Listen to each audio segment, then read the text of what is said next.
principle of falsifiability. For a theory to be considered scientific, it must be able to be tested and proven false. Source: Karl Popper, The Logic of Scientific Discovery, 1934.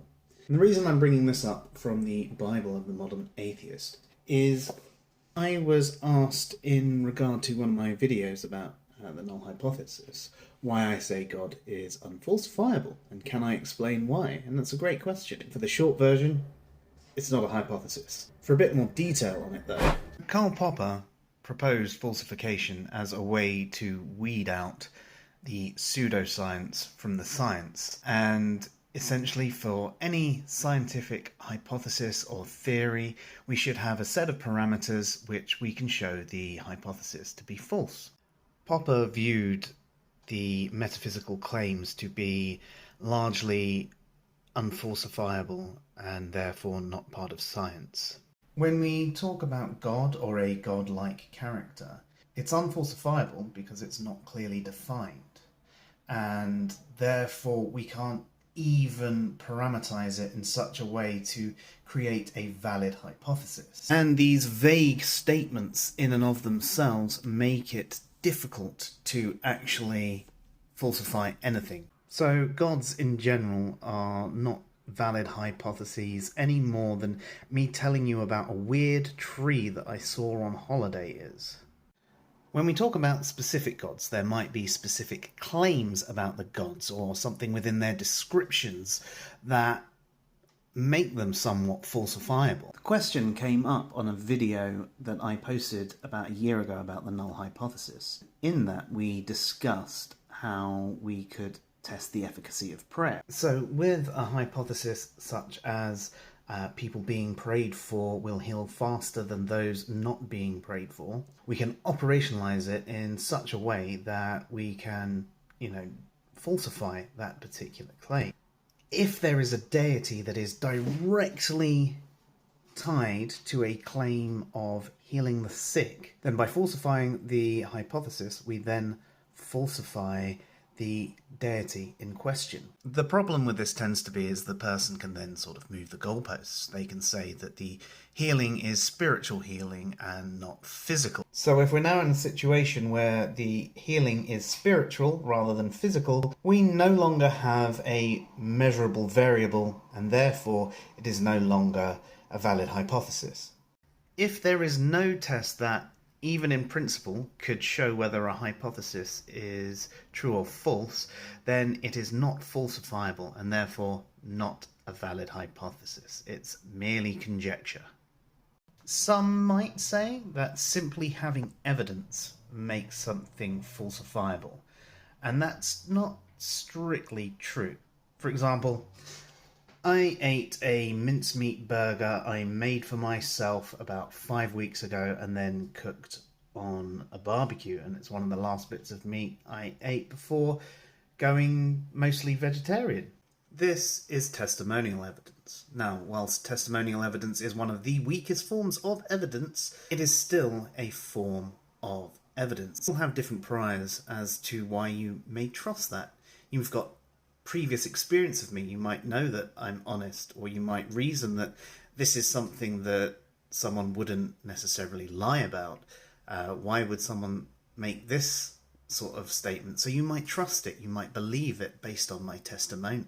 But that doesn't make what I've said a valid hypothesis or falsifiable in any way. Even something like a lie detector would not make this falsifiable because it's not completely reliable. If I was excited or nervous or on any particular medication, then this particular thing I was saying could show that it was false, or they might not be able to get a steady reading on me at all, so there is no baseline, so they could not show whether I was lying or not. And even with some firmer physical evidence or some digital evidence, it's not necessarily falsifiable.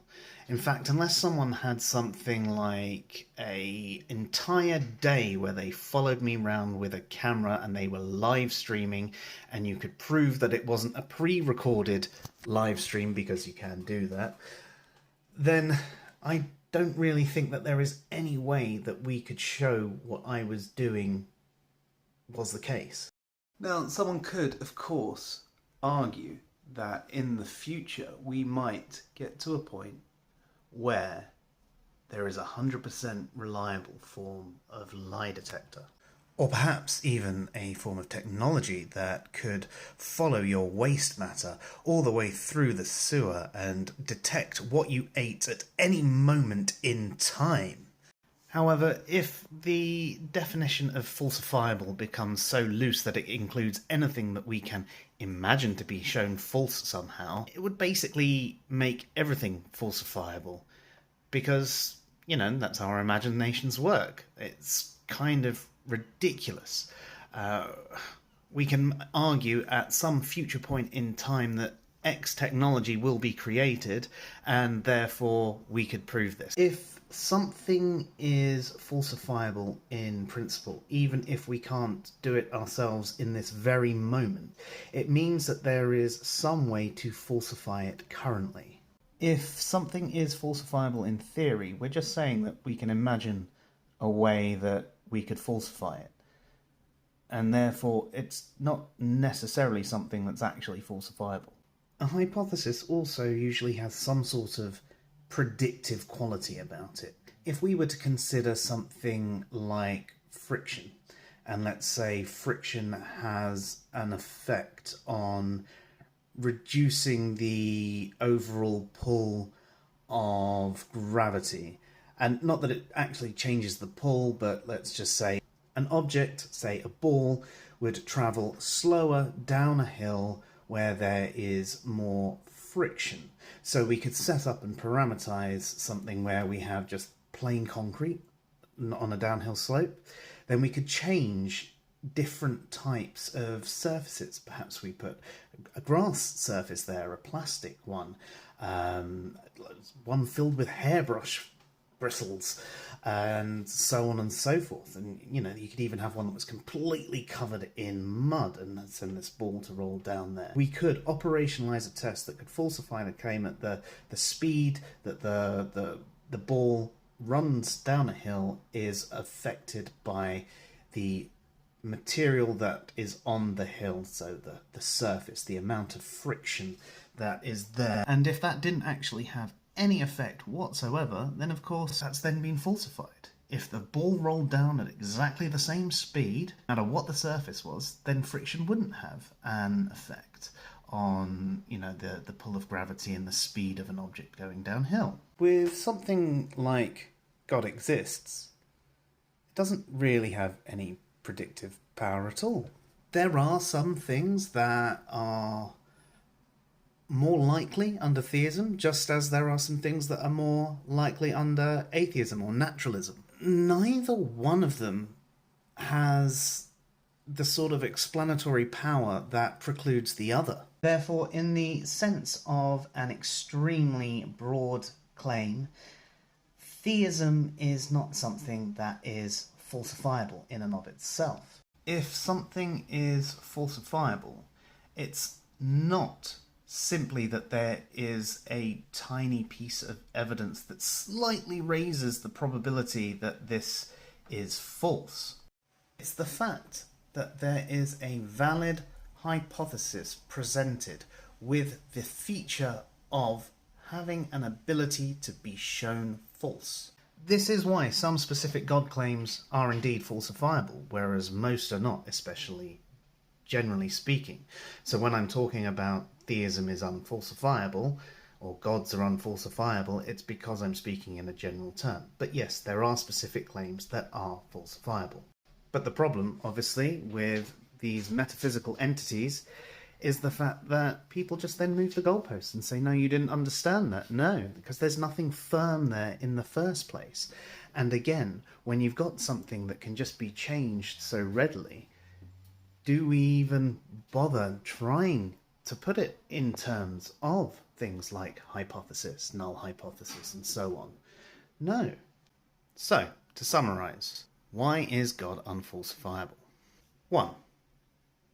It's not a proper hypothesis. Theism isn't a proper hypothesis. God exists isn't a proper hypothesis. 2. It hasn't been clearly defined, especially in that statement of God exists. 2b. There are many different gods, and even when you whittle it down to a specific god like the Abrahamic deity, there are so many different takes even within the religion and different denominations that there is no singular specific god claim there. It is still problematically defined. 3. It really depends on how you can operationalize a hypothesis to show whether a particular god is falsifiable or not. The only ones that are clearly falsifiable are the ones that are easily shown to be false because they contain logical contradictions in their descriptions. But even then, someone will say we don't understand it, or that's not what it means, or it's supposed to say X, Y, Z.